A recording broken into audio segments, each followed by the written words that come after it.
इसमें भी आपकी तरफ से दो महिलाएं, कितना चुनौती रहेगा? वो भी आपके क्षेत्र से है। राय साहब विनोद बाबू जब प्रतिनिधित्व करते थे, उस कार्यकाल में जो कॉलेज बना, स्कूल बना, उससे आगे नहीं बढ़ा पाए यहाँ के जनप्रतिनिधि। जब एम्स झारखंड को मिला तब भी हम लोगों ने पुरजोर आंदोलन किया कि यहाँ हजारों एकड़ जमीन पड़ा हुआ है, एम्स यहाँ पर बने, लेकिन प्रतिनिधिगण उदासीन रहे, एम्स यहाँ नहीं आ पाया। नामांकन कर लिए?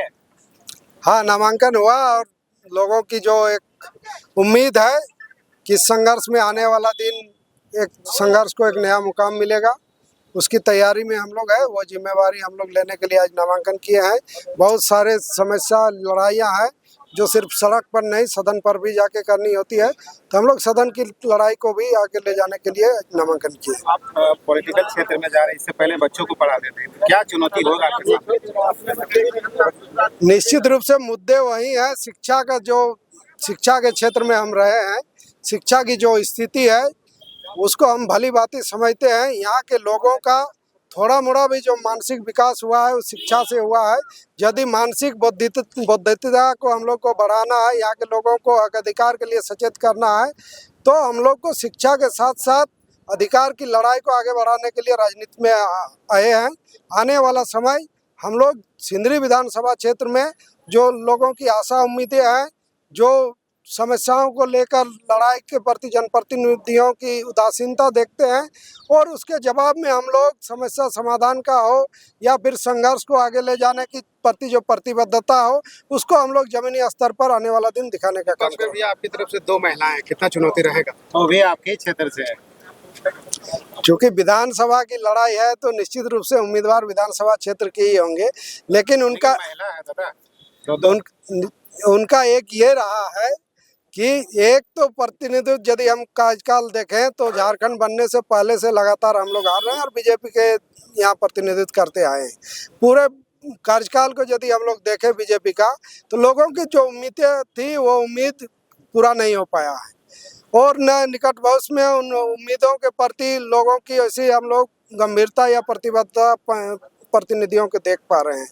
तो ये एक जो उन लोगों के प्रति जो एक धारणा है लोगों में, निश्चित में लोग से रूप चाह रहे हैं कि बदलाव हो, और जमीनी स्तर पर सारे लोग तैयार हो रहे हैं। ऐसे में जहाँ तक महिला कैंडिडेट का सवाल होता है, तो महिला कैंडिडेट वैसा मायने नहीं रखता है। प्रजातंत्र है, गणतंत्र है, गणतंत्र में सारे उम्मीदवार एक ही में आते हैं, तो उस हिसाब से कोई ऐसा चुनौती वाला काम नहीं है। जहाँ तक दूसरे सवाल का है, एक दूसरे जेल कैंप का है, तो उसमें जयराम महतो जी निश्चित रूप से हम लोग वर्षों से जिन मुद्दों को लेकर आंदोलन रहे, उन मुद्दों को आज तक हम लोग झारखंड की धरती पर बना के जीवित रखे हैं, उनको आगे बढ़ाने का काम कर रहे हैं।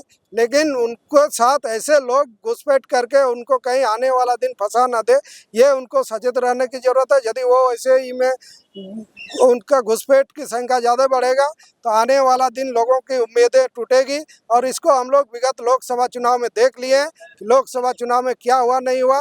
लोकसभा चुनाव में जो प्रत्याशी लड़े आज कहाँ है, लोकसभा चुनाव में अभी वर्तमान में जो कैंडिडेट है वो लोग क्या किए, ये सारा चीज़ लोग जानते समझते हैं।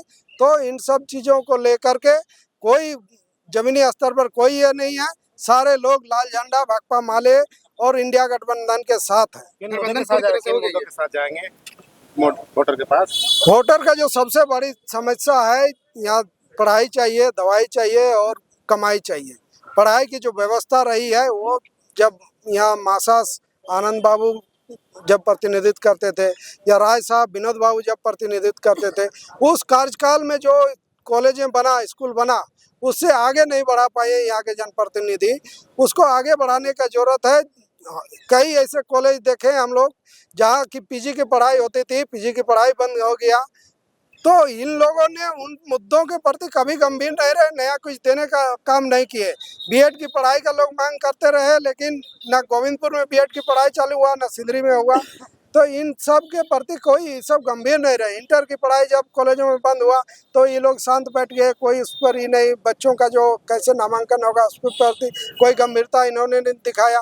तो इन सारे सवालों के प्रति जो इन लोगों का उदासीन रवैया है, ये मुद्दा हम लोग का रहेगा। और हम लोग को उदासीन नहीं, जमीनी स्तर पर एक सच्चे सेवक, संघर्षशील, जन मुद्दों को लेकर सड़क से लेकर सदन तक दहाड़ने वाले, सड़क से सदन तक लड़ाई को लड़ने वाले, वैसे लोगों को चुनने के लिए लोग आने वाला दिन काम कर रहे हैं। दूसरा जो सवाल है, जैसे स्वास्थ्य का भी यदि हम लोग देखें, सिंदरी जब बंद हुआ, सिंदरी में एक समय धनबाद कोयलांचल का सबसे बड़ा अस्पताल हुआ करता था। हम लोग बरसों से मांग करते रहे कि सिंदरी में अस्पताल बने। जब एम्स झारखंड को मिला तब भी हम लोगों ने पुरजोर आंदोलन किया कि यहाँ हजारों एकड़ जमीन पड़ा हुआ है, एम्स यहाँ पर बने, लेकिन प्रतिनिधिगण उदासीन रहे, एम्स यहाँ नहीं आ पाया। स्वास्थ्य के क्षेत्र में भी ये 25 साल में इन लोगों ने कहीं कुछ नहीं किया। यहाँ तक पीएचसी को भी यदि देखें तो जो पीएचसी का जो हालत था वही हालत अभी भी हम लोग देखते हैं। गोविंदपुर में हम लोग परसों से मांग कर रहे हैं कि ट्रामा सेंटर बनाया जाए। गोविंदपुर में जो स्वास्थ्य केंद्र है उसको ट्रामा सेंटर में विकसित किया जाए, लेकिन अभी तक नहीं हो पाया। और कमाई का तो बात ही मत कीजिए। कमाई के क्षेत्र में यहाँ के जो उद्योग धंधे हैं धीरे धीरे करके छोटे बड़े बंद हो रहे हैं। और नए रूप से यदि एफसीआई जो बृहत बहुत बड़ा था उसके सामने एक गुमटी खोलने का जो काम हुआ है, उस गुमटी में भी यहाँ के लोगों को काम नहीं मिल रहा है। गठबंधन में खटपट नजर आ रहे हैं क्या? कहीं कोई खटपट नहीं है, सारे एकजुट है, जेएमएम के साथ ही साथ में खड़े हैं।